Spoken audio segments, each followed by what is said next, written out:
ഊർജ്ജ കേന്ദ്രങ്ങളെ ലക്ഷ്യമിട്ട് റഷ്യ കൂടുതൽ ആക്രമണങ്ങൾക്ക് തയ്യാറെടുക്കുകയാണെന്ന് യുക്രൈൻ രഹസ്യാന്വേഷണ വിഭാഗം റിപ്പോർട്ട് ചെയ്തതായി പ്രസിഡന്റ് വ്ളാഡിമിർ സെലൻസ്കി പറഞ്ഞു. ഏകദേശം 4 വർഷമായി തുടരുന്ന യുദ്ധം അവസാനിപ്പിക്കാനുള്ള ചർച്ചകളെ ഇത്തരം ആക്രമണങ്ങൾ കൂടുതൽ സങ്കീർണമാക്കുകയാണ്. എല്ലാ വ്യോമ പ്രതിരോധ സംവിധാനങ്ങളും ശരിയായി സജ്ജീകരിക്കപ്പെട്ടിട്ടുണ്ടെന്ന് ഉറപ്പാക്കേണ്ടത് അത്യാവശ്യമാണെന്നും സെലൻസ്കി പറഞ്ഞു. യുദ്ധം അവസാനിപ്പിക്കാനുള്ള ശ്രമത്തിന്റെ ഭാഗമായി ജനീവയിൽ യുക്രൈൻ, റഷ്യൻ, US പ്രതിനിധികൾ ഇന്ന് 3 റൗണ്ട് ചർച്ചകൾക്കായി ഒത്തുചേരുന്നുണ്ട്. US മധ്യസ്ഥതയിൽ നടക്കുന്ന ചർച്ചയിൽ റഷ്യ കൈവശപ്പെടുത്തിയ യുക്രൈൻ പ്രദേശങ്ങളെ സംബന്ധിച്ചാകും പ്രധാനമായും സംസാരിക്കുക. ജനീവയിൽ നടക്കുന്ന ചർച്ചകളിൽ സുരക്ഷ, മാനുഷിക വിഷയങ്ങളിൽ ക്രിയാത്മകമായ തീരുമാനങ്ങൾ പ്രതീക്ഷിക്കുന്നതായി യുക്രൈൻ പ്രതിനിധി സംഘത്തിന്റെ തലവൻ റൂസ്ട്രീം ഉമറോവ് ടെലിഗ്രാമിൽ കുറിച്ചു. അതേസമയം ഡോൺബാസ് മേഖല പൂർണ്ണമായും തങ്ങൾക്ക് വിട്ടുനൽകണമെന്ന് റഷ്യയുടെ ആവശ്യം. റഷ്യൻ പ്രസിഡന്റ് വ്ളാഡിമിർ പുടിന്റെ സഹായി വ്ളാഡിമിർ മെഡിൻസ്കിയാണ് റഷ്യൻ സംഘത്തെ നയിക്കുന്നത്. UAEയിൽ നടന്ന കഴിഞ്ഞ 2 റൗണ്ട് ചർച്ചകളും തടവുകാരെ കൈമാറുന്ന വിഷയം ചർച്ച ചെയ്തതല്ലാതെ യുദ്ധം അവസാനിപ്പിക്കുന്നതിൽ കാര്യമായ പുരോഗതി ഉണ്ടായിരുന്നില്ല. അതേസമയം യുക്രൈൻ യുദ്ധം അവസാനിപ്പിക്കുന്നതിനായി US പ്രസിഡന്റ് ഡൊണാൾഡ് ട്രംപിന്റെ ഭാഗത്തുനിന്ന് സമ്മർദ്ദമുണ്ടെന്ന് അന്താരാഷ്ട്ര വേദിയിൽ തുറന്നു പറഞ്ഞ Ukraine president Vladimir Zelensky Ukraine US ചർച്ചയിൽ എല്ലായ്പ്പോഴും വിട്ടുവീഴ്ചകൾ ചെയ്യാൻ യുക്രൈനോടാണ് ആവശ്യപ്പെടുന്നതെന്നും ഇതിൽ ആശങ്കയുണ്ടെന്നും സെലൻസ്കി പറഞ്ഞു. മ്യൂണിക് സുരക്ഷാ സമ്മേളനത്തിൽ സംസാരിക്കുകയായിരുന്നു അദ്ദേഹം. അടുത്ത ആഴ്ചകളിലും ത്രിരാഷ്ട്ര സമ്മേളനങ്ങൾ സമാധാനം പുനഃസ്ഥാപിക്കാൻ സഹായകരമാകുമെന്നാണ് യുക്രൈന്റെ പ്രതീക്ഷ.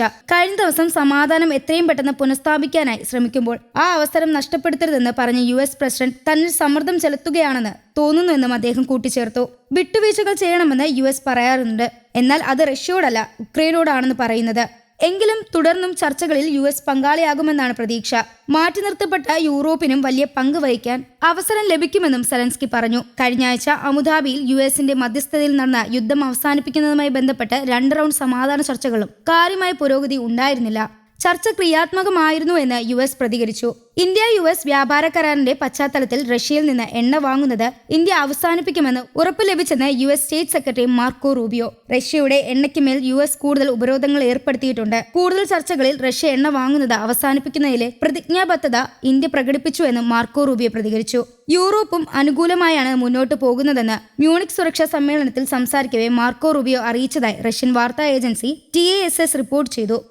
യുക്രൈൻ യുദ്ധം അവസാനിപ്പിക്കുന്നതിനുമായി ബന്ധപ്പെട്ട് റഷ്യയുടെ ഊർജ്ജ മേഖലയ്ക്ക് കൂടുതൽ ആഘാതം സൃഷ്ടിക്കുന്നതിനാണ് ഉപരോധങ്ങൾ ശക്തമാക്കുന്നു എന്നാണ് US വിശദീകരണം. അതേസമയം ആഗോള എണ്ണ വിപണി സങ്കീർണമാണെന്നും കമ്പനികൾ സ്വന്തം താൽപര്യപ്രകാരം തീരുമാനങ്ങൾ എടുക്കുന്നതിനു മുമ്പ് ലഭ്യത, ചെലവുകൾ, അപകട സാധ്യതകൾ എന്നിവ വിലയിരുത്തണമെന്നും വിദേശകാര്യമന്ത്രി S ജയശങ്കർ മ്യൂണിക് സുരക്ഷാ സമ്മേളനത്തിൽ പങ്കെടുത്തുകൊണ്ട് പറഞ്ഞു. ഇന്ത്യ റഷ്യയിൽ നിന്നുള്ള എണ്ണ ഇറക്കുമതി നിർത്തലാക്കുമെന്ന് US ഉദ്യോഗസ്ഥരാണ് പറയുന്നതെന്നും ഇന്ത്യൻ സർക്കാർ ഈ വിഷയത്തിൽ അത്തരം പ്രസ്താവനകൾ നൽകിയിട്ടില്ല എന്നും റഷ്യൻ വിദേശകാര്യമന്ത്രി സെർജി ലാവ്റോവ് പ്രതികരിച്ചു. News desk, Kerala Kaumudi.